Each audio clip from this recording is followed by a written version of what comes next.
Hey everyone, welcome to episode 15 of HorrorHouse, the so-called holiday special, because I have a nice present for everybody today. Because I've finally watched a film that, since maybe episode 1, today's guest especially has been, let's say, harping on at me to watch. That film is Krampus. That came out last year. And so let's introduce the guy who forced me to watch Krampus. You know him, you love him, of course. Host of Odd Shaped Panel, Tom Bennett is back. Hello, I am so excited. I can tell. Do you know what? I can tell you're excited for this. You've been looking forward to the day I finally watched this film, haven't you?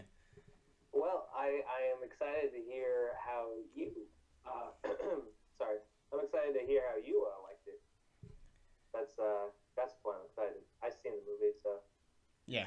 Well, for anyone who doesn't know, this film it came out last Christmas, about this mhm. time last year. I missed it then. I had meant to go and see it actually, but I had missed it then, and it's taken me a full year. But I finally got round to doing it.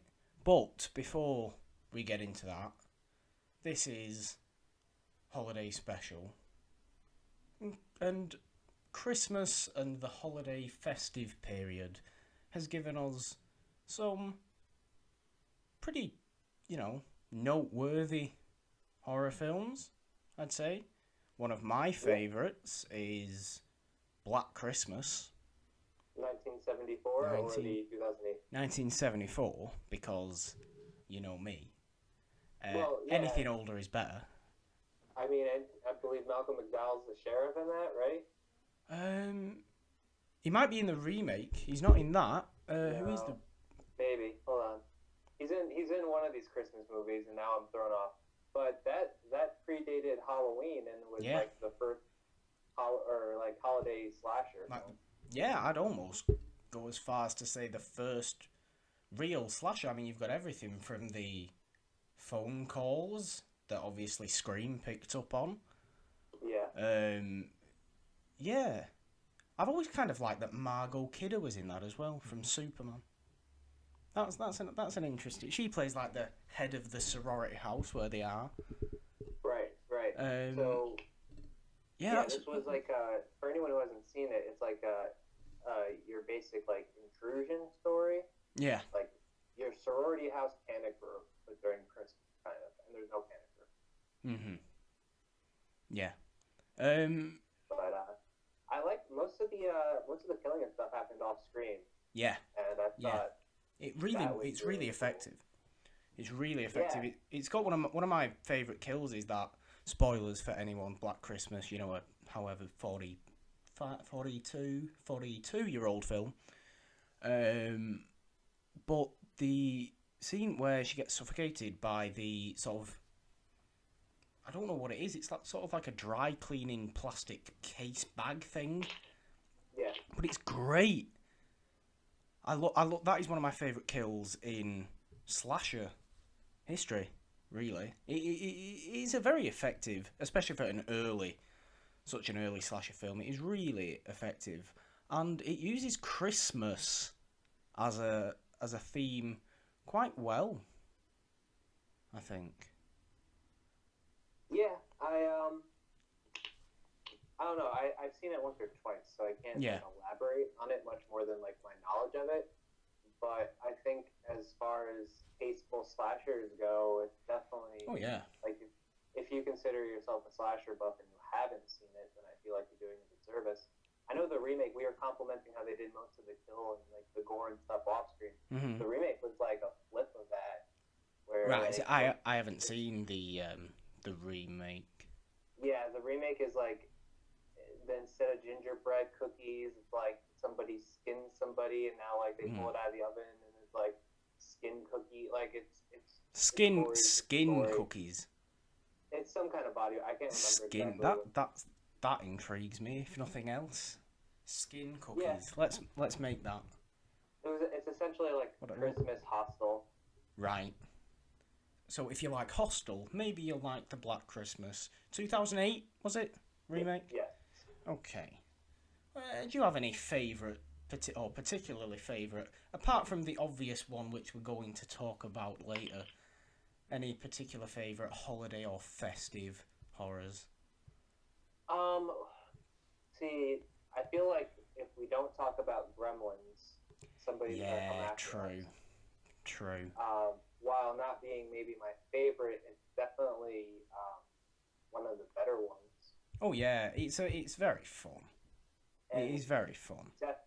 you can definitely see the small inspirations that gets from a movie we're going to talk about later. Like I feel like they had their own versions of Gremlins and Krampus. Yeah. Yeah, I can get behind that. And again, I'm such a fan of practical effects that all those little puppets are awesome. Oh yeah, I mean, Gremlins is like I said, it is very fun, and the Gremlins themselves are delightful to watch, really, because in their little sort of like a pack of wolves, they come together and they cause complete mayhem on everyone. You know, transferring from their outrageously cute original form. Which, as you know, I'm probably going to bring this up a bunch. I'm a huge fan of folklore. Mm-hmm. And gremlins, like, for example, the gremlin on the side of the plane in Twilight Zone, they're associated with malfunction and failure. Yeah. So, like, in medieval times, if a cart fell apart, they'd be like, oh, gremlins. Yeah. That's why, Twilight Zone, that's why it was so scary, because all the planes fall apart in a minute. Yeah. So I think they handled that kind of chaos really well. It kind of turned into like a Rube Goldberg like form of chaos, which I kind of appreciate.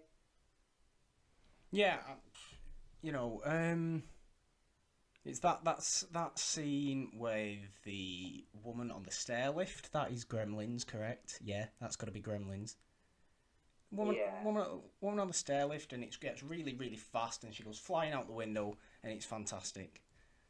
There's a lot of cool, fun kills in that. Yeah. Even the Gremlin throwing it in the microwave, and the Gremlin kills are a lot of fun too. Yeah. But I just recently saw a movie on Netflix that I kind of put on as a joke because it looked horrible. Okay. And it's called A Christmas Horror Story. No, I don't think I've even heard of that. It's weird. It's like an anthology, and right. I'm not by any means saying this is a great movie, but it's fun. Yeah. So it follows 4 different stories. One story is a Krampus story. They visit their elderly aunt, and they learn about the Krampus, and they do a weird twist on that. Okay. I don't feel like that's the strongest story, but all of them are going on at once, and it has William Shatner in it as kind of like a narrator. Okay. But it also has like a couple who steals a Christmas tree and loses their kid, finds their kid and comes back, and that explores like the only tie to Christmas that has is that it's like they took a Christmas tree. But that explores like the changeling mythos about how changelings are like fae that will switch out children. Okay. So like it's like a mockingbird essentially. Okay. That sounds pretty interesting. Is that mockingbird the one that lays its egg and has the other one grow? I don't know, but you know the bird that No, a mockingbird is one that can sing like other birds, I think. Right. It might be a cuckoo. Yeah, maybe a cuckoo. This isn't a nature podcast. So no, it's not. Bird watching with HorrorHouse. So that story unfolds, and then there's like a demon possession story, and like a old school, and then there's like this. This is the best part. Is it's focused on Santa's workshop in the North Pole, and all the elves get like zombie virus. Oh, that's great. So Santa has to like get through the workshop in order to stop it or whatever. So like Santa's like basically surrounded by hordes of flesh-eating elves, is what you're telling me. It's more like he'll go and fight like 4 elves and like get farther, and then Right. like 3 of those elves and another elf come back, and like it's like scattered Right. fights, but like it's a lot of one-on-one stuff. And this is one of the coolest Santa designs I've ever seen. Like he has like braids coming down, like he looks Right. like a Dungeons and Dragons. But there's a twist at the end of the movie that I did not see coming at all, and it just made it even more fun Oh, and that's good. unfortunate for the people in the movie. But Yeah. I don't know, for a fun like numbing like just watch a horror movie Yeah. that like has some fun gore in it, Yeah. not like over the top, because you know me, I'm not huge on gore. Yeah. Kimber's the opposite, obviously. I would suggest that. It's on Netflix. I don't know if it's on your Netflix. Oh, But who knows if it's on our Netflix? My God, there's some horrendous differences between them. And it often depresses me when I hear people say, "Oh, yeah, you can watch this on Netflix," and I'm like, "No, you can't. It's not on Netflix," and that makes me sad, Tom. But I will have a look out for that because I am very intrigued to see Santa as the hero of a zombie story. yeah, If nothing else, you've got that. You know, like some versions of like Saint Nicholas. Yeah. Or he like has like a staff. Yeah. He like grinds that down to like a blade, so he's just like a staff wielding Santa. Like right in the beginning, that's like one of the first things he does. Awesome. That kind of sounds incredible. And it does some cool stuff. Like there's some cool special effects. When was this made? I think this year or last year. This year, right? So it's really recent. Yeah, I mean I could pull it up. I think it's either 2015 or 2016. Right. Because Okay. this is the first time I've seen it on Netflix, so I rated it 5 stars, and Kimber was like, "It was 3.5 stars. that was good enough." And I'm like, "Nah, I'm getting a 5. I enjoyed it." I will admit I'm like that with stuff. Things are either like a 10 or like a 5-star or just like nothing. I don't even bother because optimism and positivity always. Anyway, guys, if you know, Tom mentioned before, he's a big fan of folklore, and this is why he was on the folklore episode of Horror House way back in episode 7, when this podcast was, I don't think as consistently good as it is now. Oh, I say that being not you know, tooting my own horn, as to speak. You're getting a good quality of guests on your show. Oh, good, a exceptional quality of guests because you're all awesome.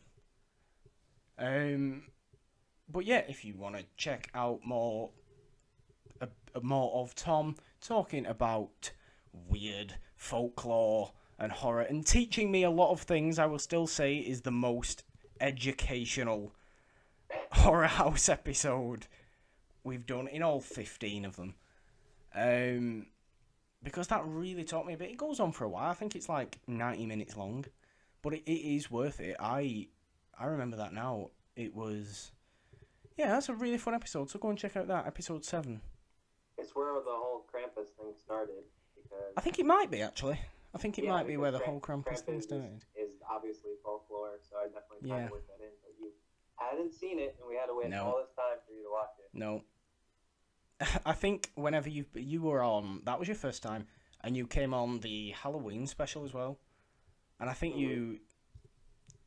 I think we had an argument then that I still hadn't seen Krampus, and then and then I Raoul. listened to another podcast, and you were talking to somebody, and Krampus got brought up, and you were like, "Oh, Tom Bennis, he's gonna get me." Yeah, that was last episode with Raoul Rodriguez, and he brings up Krampus, and I'm like, oh God, no, Tom's gonna hear this and hate me again. But he's not gonna hate me today, because Merry Christmas, everybody. I watched Krampus. It's a Christmas miracle. It's like Scrooge waking up on Christmas morning, and just being the Hey, joy. boy, what day is it? It's Christmas. You know it's Christmas when I give in to stubbornness. No, what? And so how did it go, Morgan? Was I right? I actually made a point of writing some notes down for this. Oh no! Because, and I don't really do that, as you can probably tell if you've listened to more than half of one of these episodes. But the note was entitled Krampus.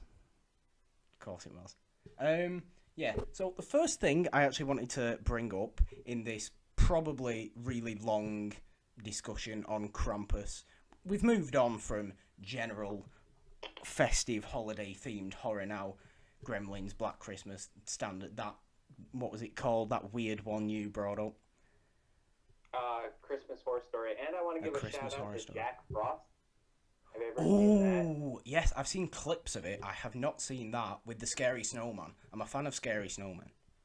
Yeah, and you get to see, the girl from American Pie, the exchange student. Oh, yeah. Yeah. She's in that with the snowman. It was a peculiar shower scene. Fantastic.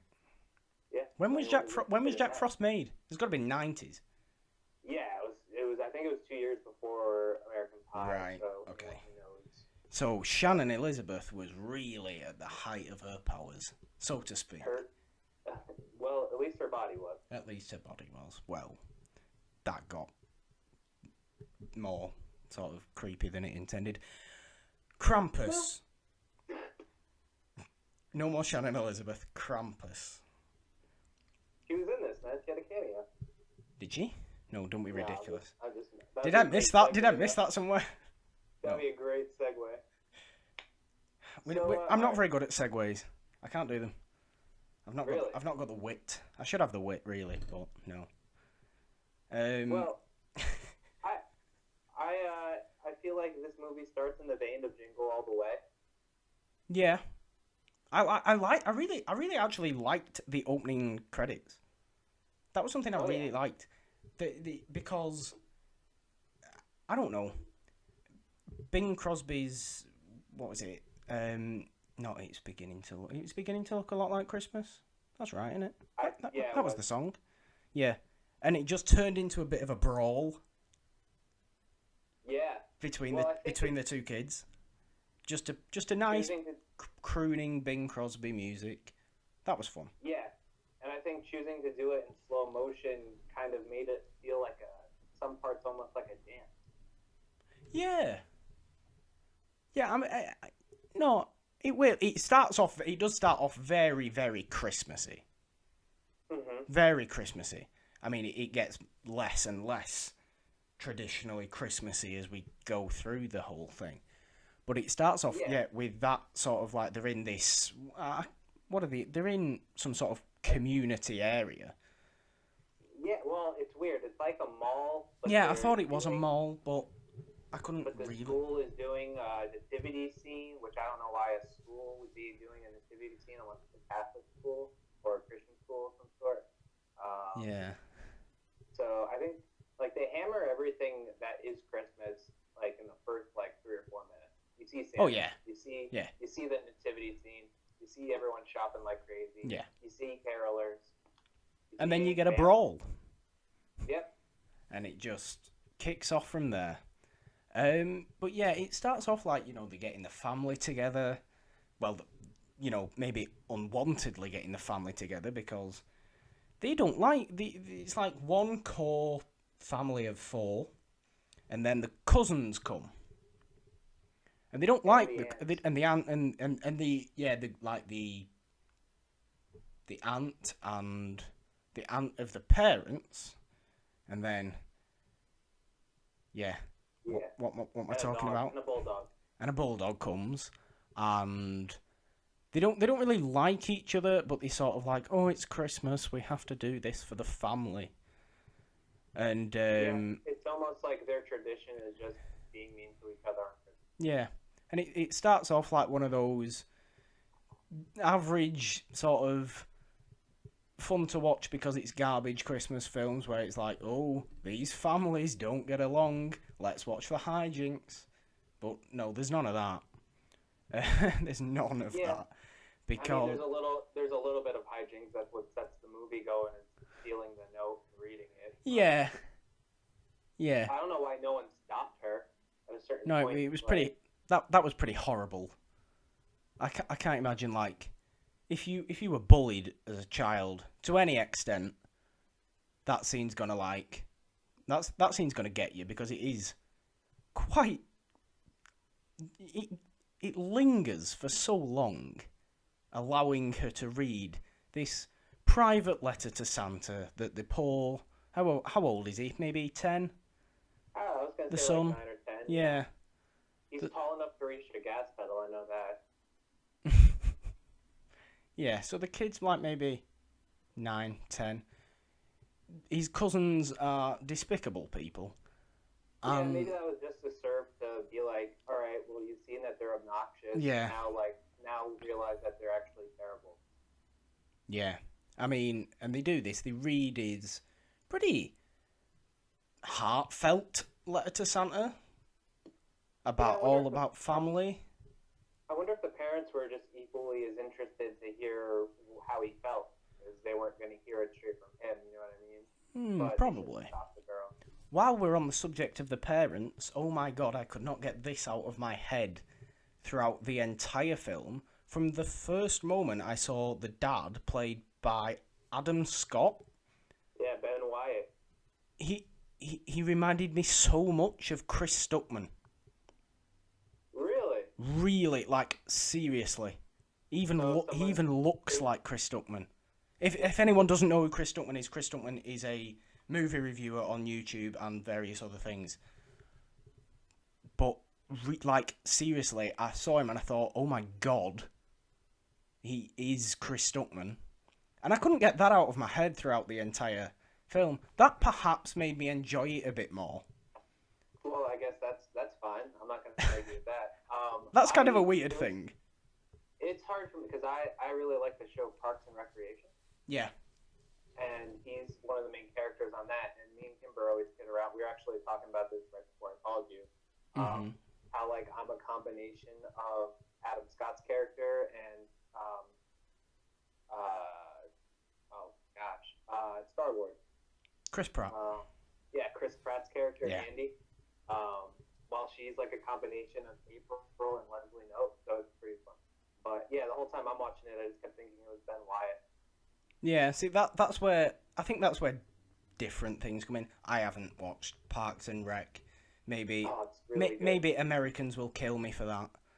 But I don't think a lot of people have, but it has one of the strongest season finales of a show. Me and Kimber were talking the other day, like, and the American Office has a really strong season finale too. Yeah, it does. But if you like that, then you'll definitely like Parks and Rec. To be honest, it's been one I've sort of had on my Netflix list for a while. It is on our Netflix. It's been one I've had on there for a while. I've just not gotten around to it. I'm aware of the character I'm aware that Chris Pratt was in it, and I'm aware of that Amy Poehler was in it, and that's about it. Yeah, you would love Ron Swanson. Oh yeah, Amy as well. Yeah, I know. Yeah, with the mustache. Yeah, that's him with the mustache. But Chris Stuckman as the father. No, not Chris Stuckman. Yeah, and the mom too. The mom was from Toni Collette, right? Yeah. So, do you think having familiar faces hurt or favored the movie? No, because sometimes, when I watch any film, really, I sort of like, if I see someone I recognise, I'm like, especially if I sort of like them, I'm like, oh, that's nice. And, it's one step on the positivity ladder. It makes me not hate it, basically. Although if I see someone, that goes completely the other way as well.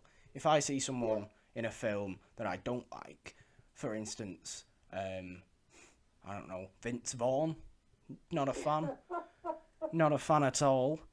It takes me out of it for a little while. Vince Vaughn either. Good. Oh man.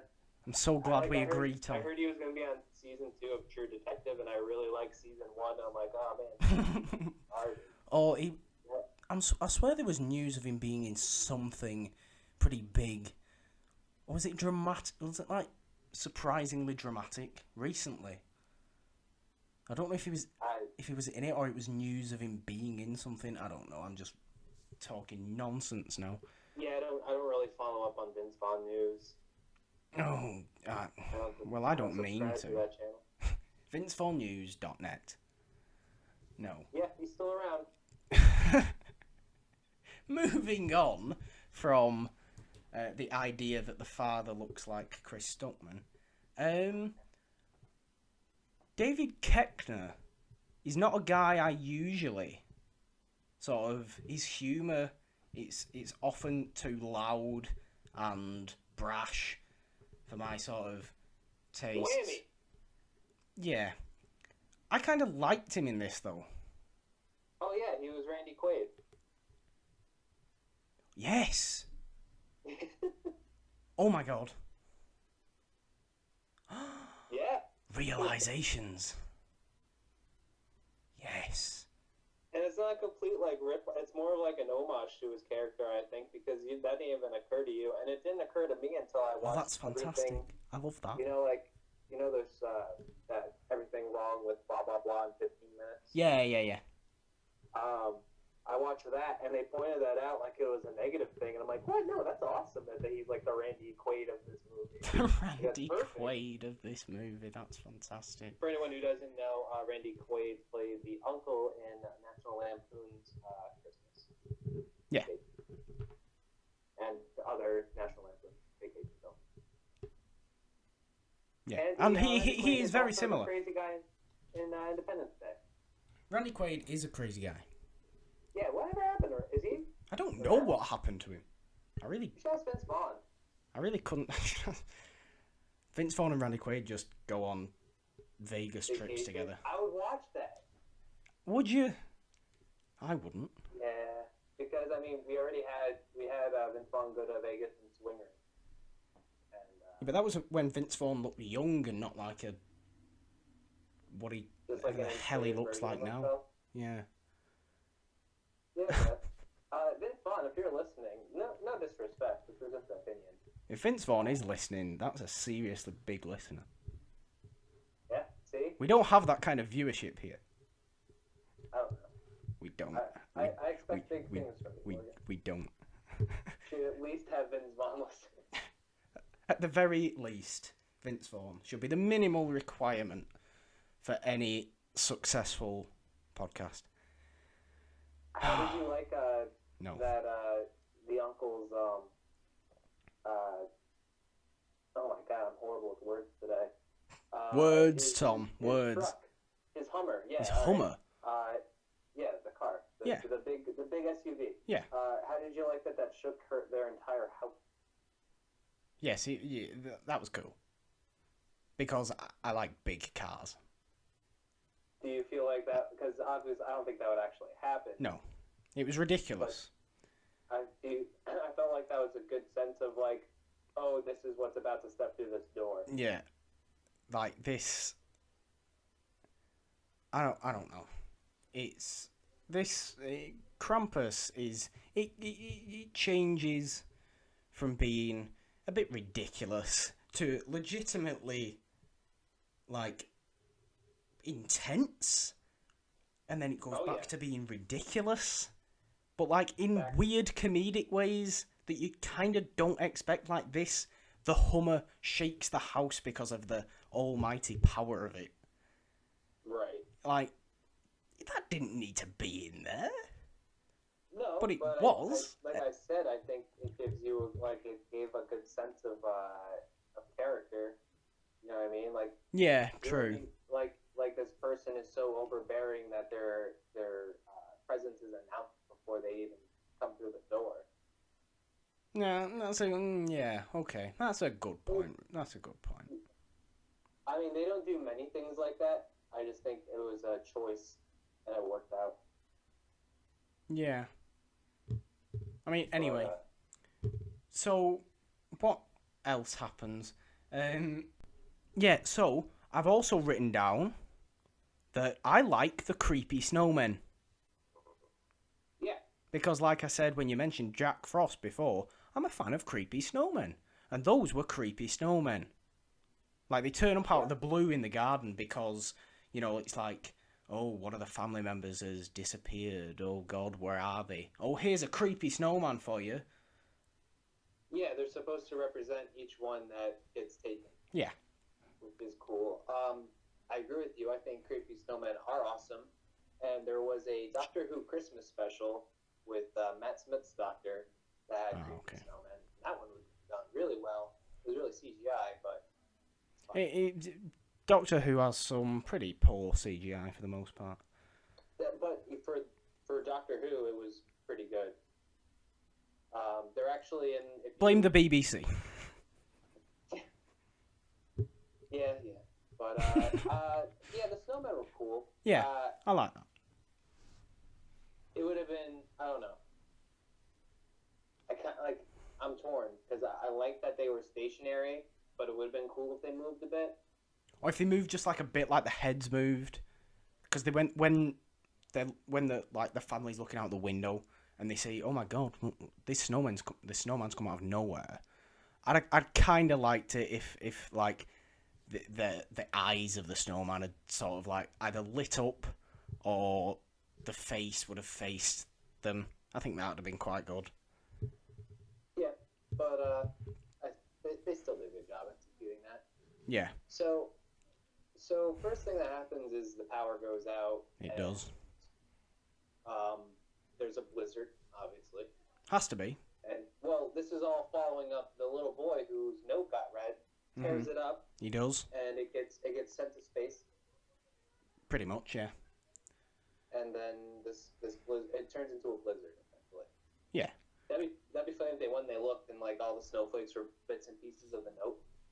Ooh. But that didn't happen. No. So, that'd have been good as well. The family has a teenage daughter who is somewhat attractive, I guess, because the Santa Claus was caught looking at her bottom. Somewhat attractive teenage daughter. I mean, I don't know. It's hard. I'm 30 years old. I don't know if she's attractive or like not. They're cute. Whatever. Nice. Tom, you're not telling me you're attracted to 15-year-olds? Wow. Okay. Yeah. So basically, yeah, she goes out into the blizzard. Oh, I've got to go to my boyfriend, see if he's okay. Yeah, exactly. Yeah, okay, fair enough. But then Mr. Krampus has other ideas. Yes, and this is where we first see Krampus. It is, and he's bits and pieces of him running over the rooftops. That was really cool. Yes. Really liked that. The fact it's cool because Santa is such like a graceful spirit, I guess, because like nothing's ever disturbed. Oh, leave out cookies no. and milk. Yeah. Then maybe, but like there is there is like, the superhero landing. There is damage. There is damage done, and I really liked that about this movie. That it wasn't like it didn't try to like mess with people. It was like, no, I was here. You should be scared. Yeah. I mean, because they could have easily done like, oh, he was in the chimney and it was all ripped apart, and they go back and it's perfect again, and then it's like, yeah. Oh, but they avoided all that. It was really cool. I really like the chains that he wore as well. I thought they worked nicely. I mean, No, I'm not going to say that. Well, if you're naughty, I wasn't going to say anything strange. No, let's not turn this into that. That's literally what he gets out. He goes after the naughty people. Okay. Listen, Morgan, you're either naughty or you're nice. Well, is there no grey area? That's what I've always wondered about Christmas. Is there no grey area? It's just like a homeless mall Santa who like will leave you like a turnip. Like, you're alright. Here's a turnip. Do you get turnips? Has anyone ever received a turnip? No, but that's what I'm saying. It'd be like, oh, look, a rare turnip. It has to be a rare turnip. Well, I mean, turnips have to be rare. I haven't seen one, and Oh, granted, I don't really. turnips I don't are look for them, everywhere in Britain. Really? And to use a Blackadder reference, I'm sorry, this so-called holiday-themed episode has got completely off the rails. To use a Blackadder reference, it's important to have a turnip that's shaped like a thingy. Why is that? Because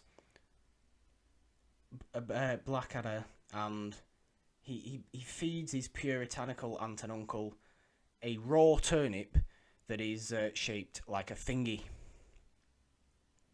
It's funny. It's very funny. Yeah. Like a male organ. Yeah. Okay. Oh. I thought you were saying fingy, like a finger, and I'm like, that's such a weird word for finger. No. This is a pretty more. This is more. Look, I don't know where you're. I was just talking about being good or bad. I don't know where you're going. I don't know where I'm going either. People who watch Morgan, Black. This is going completely off the rails. I don't. It is, and I kind of love it. I'll tell you what my favorite part of the What Krampus is design your was, favorite part of Krampus's design? and we don't see it until later, but his eyes. Oh my God, his eyes are terrifying. They're goat eyes, which is like the simplest thing they could have. Like his overall face aesthetic is cool because it's just like a gaunt Santa, goat Santa. Goat Santa. Hashtag Goat Santa. And going with that goat theme, we first see the hooves, land when the girl is trapped under the van. Yeah. And there's a dead delivery guy in the van. Yes, that was good. Frozen solid. I love it when people are frozen solid.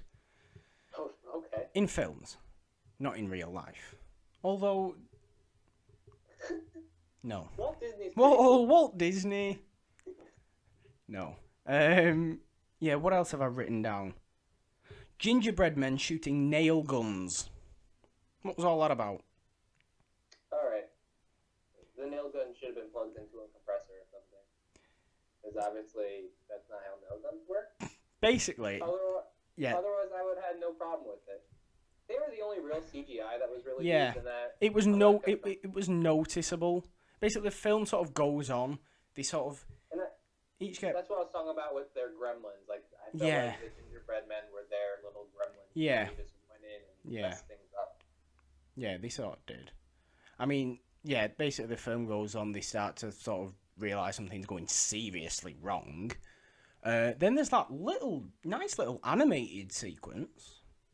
Yeah, that was nice with the grandmother. I love that the grandmother spoke German mostly. Yeah. The movie. Yeah, that was. I didn't know. Yeah, that was something else I really did. Like the son was almost her translator. Mhm. But yeah, she tells the story of herself, and it's told in sort of half drawing, half stop motion animation. I couldn't quite work out what it was, but it was nice. Yeah.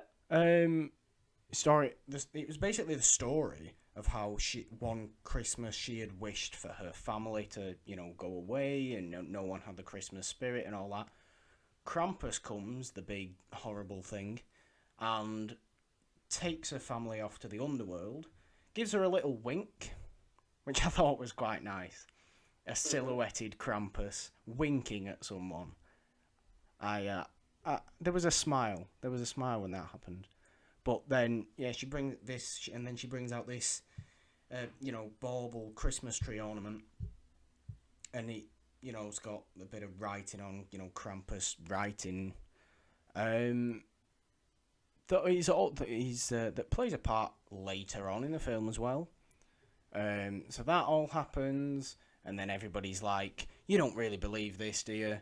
And then they're like, "Well, really, we sort of should, because..." And then everything, and then hell comes to the house. Well, and I think, wasn't it right before all this happened, there was an extra bag of presents left on the porch that they brought in? Yeah. Is that the same delivery guy? Yeah, that was the same delivery guy. Oh, all That right. was the So that was the same before delivery that guy that got guy, frozen. before that guy died, he dropped off presents, and then there was a bunch of. It was a DHL truck, I remember, because it was like Yeah. very. Yeah, it was very, very DHL. Very, very obvious DHL placement. But Yeah, 'cause again, we can look they didn't past even that. say UPS. They're like, oh, it must have been the boys in brown. Yeah, we can say that. But yeah, so those are in the house too. Those presents. Yeah. Who gets taken first? Okay, so it's The teenage daughter, sister, right? and then it's the cousin, right? then it's the boy cousin, and then he gets taken up the chimney, right? yes, Right. that's pretty cool. And then they go out looking for him. Yeah. But no one's really. Oh no, who's next? Oh, that's when the two girls go up to the attic, and that's where it really starts getting. This is where I think this is my favorite part of it. This was my favorite part of it because it just got insane. Oh yeah, that Jack in the Box was. Oh really yeah. cool. Oh yeah. Again, practical effects. Everybody on here knows I'm a lover of them, and they were great in this as well. They're enhanced slightly with some. Slightly. Like they were polished, but that's fine. Yeah. Like that's. No, it pulled off. But apart from the gingerbread men shooting the nail guns, which I thought was a bit weird. I think that was just supposed to be like the fun antic part. Like I think they were trying to get that Gremlins feel. Yeah. Because it's definitely stuck with me in that way. I mean, I like the idea. Let it go. I like the idea of using a nail gun as a weapon. Yeah. That's a cool weapon. A lot of people have done it before. Yeah, but it's always a cool weapon.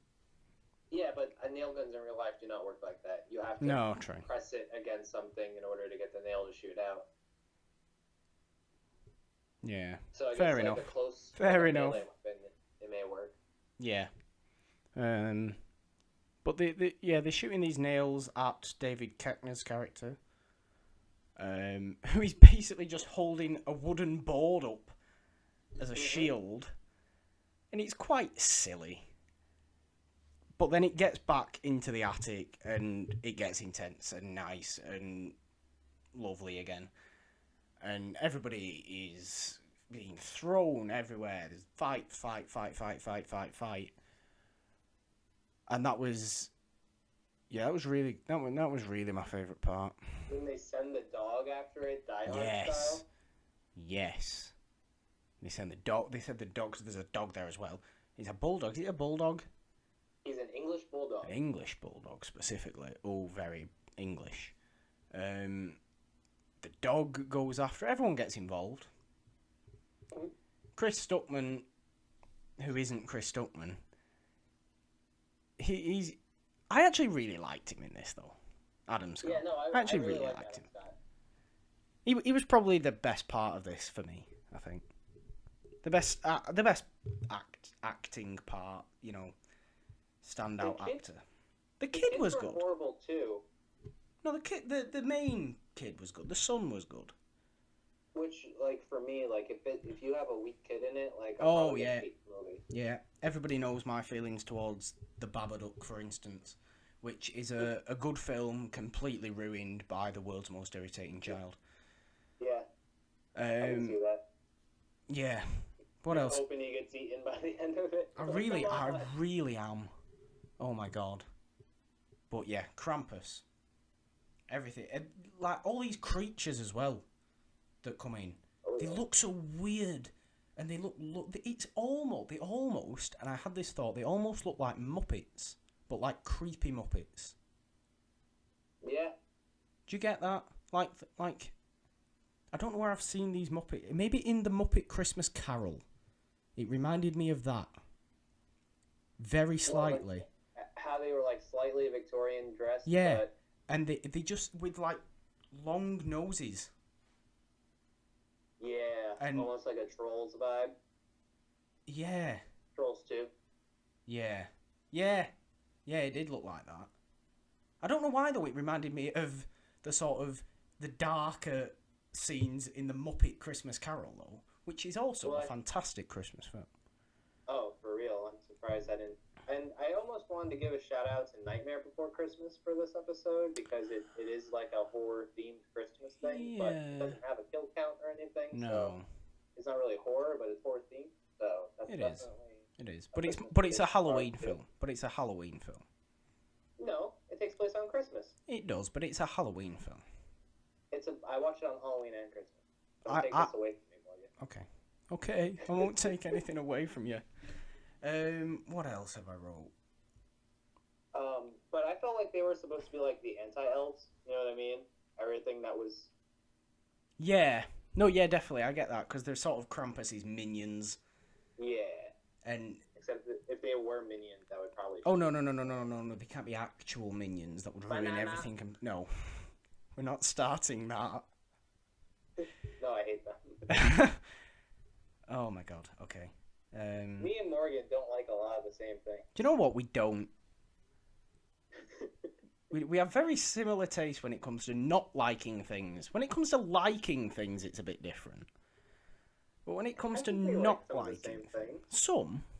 But there's like Krampus, I did like. Ultimately, this is where this episode has entirely been leading to from the start.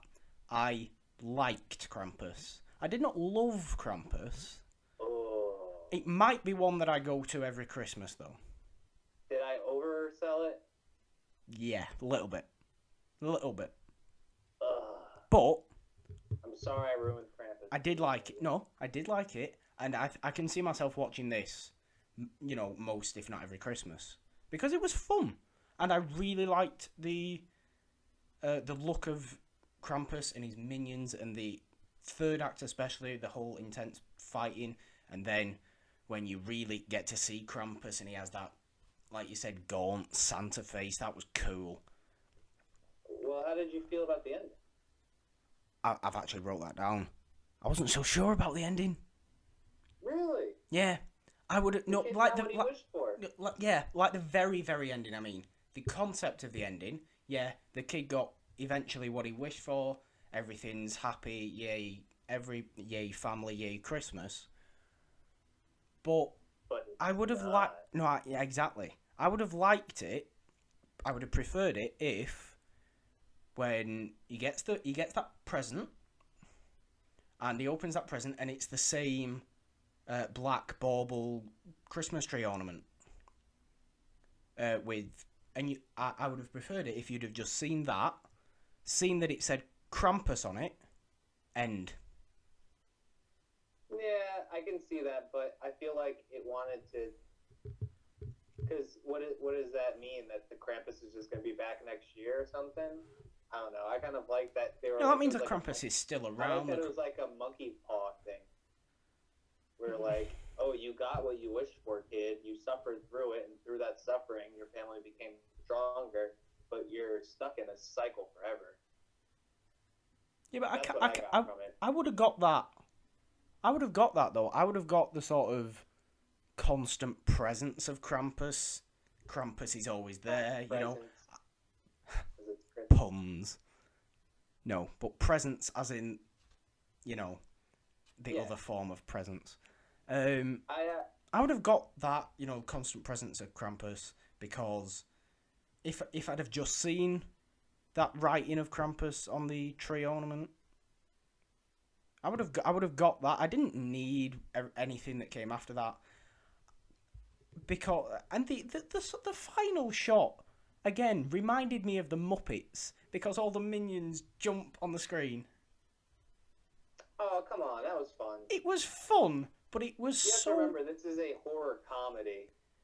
I know, but it felt really like the Muppets, and that's not a bad thing, because I like the Muppets, but it did, and it was just sort of like, yeah, it would have been better for me if it had ended just on the Patreon. I definitely kind of agree with you. I actually got a similar vibe, and it was Five Nights at Freddy's. Okay. When they came up, and I was like, oh, that's kind of like Five Nights at Freddy's, because like the bear looked very similar. Yeah.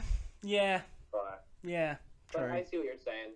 Yeah, it may have benefited from ending a little bit earlier, but I think I think the fact that they didn't get a happy ending was cool. Yeah. Even though they like so like you were like oh it was a dream. Like, oh yeah, that's always like the worst. Oh god, movies. for like a split second, like...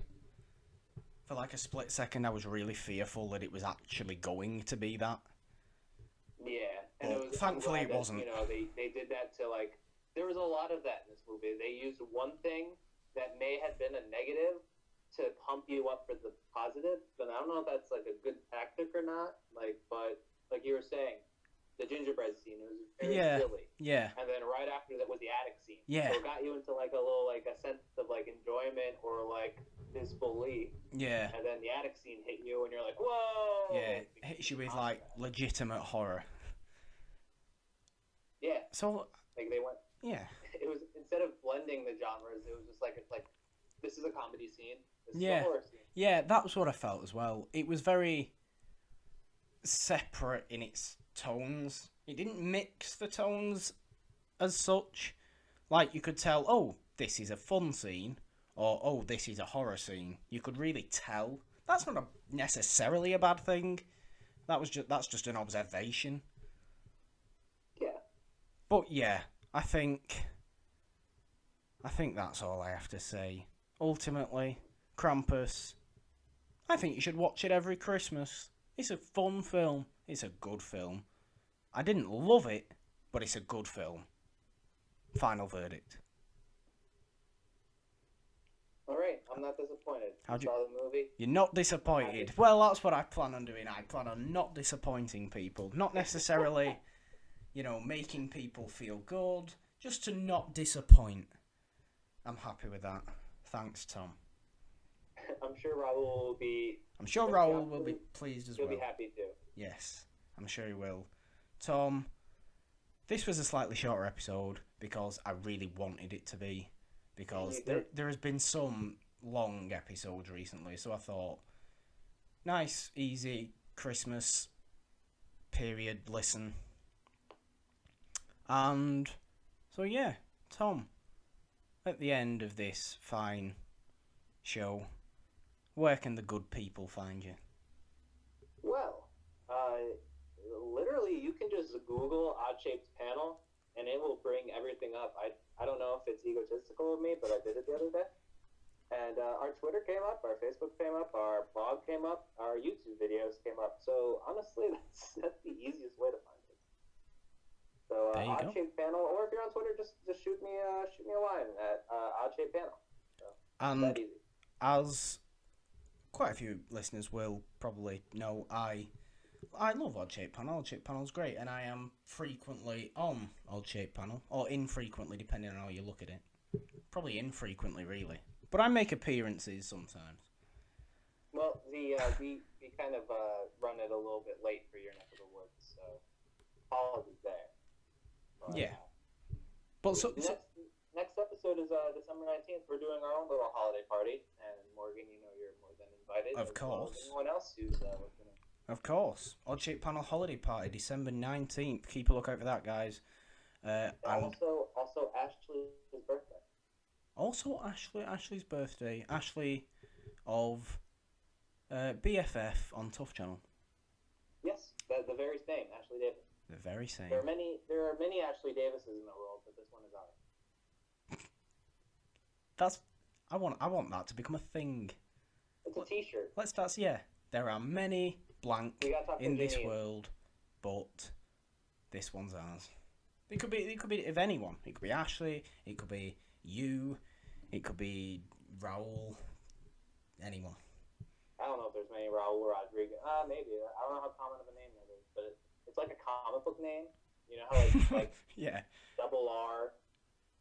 It flows well. Marvel. I think he's secretly a ghostwriter. Please let that be true. Please let that be true. He ghost rides movie theaters. Please let that be true. It's just a pew of like movie seats like on fire going through. Oh, that's incredible. Yes. Anyway, thank you for listening. As always, guys, if you did like this episode, please share it around, because let's show some love this festive season, and subscribe to this YouTube channel, or depending on what you're listening to, if you're listening to the audio only one, you know, on Spreaker, I think it's follow over there as well. Follow the podcast on Twitter at HorrorHousePod. Follow me on Twitter at the Purple Dom. Merry Christmas, guys. Happy holidays. Happy Hanukkah. Happy New Year. Although I think I'll actually see you before New Year. Wait a minute. Let me figure out dates. New Year's Day. New Year's Day is the next episode. And there will be an episode on New Year's Day. So this is the last episode of the year. Last episode of 2016.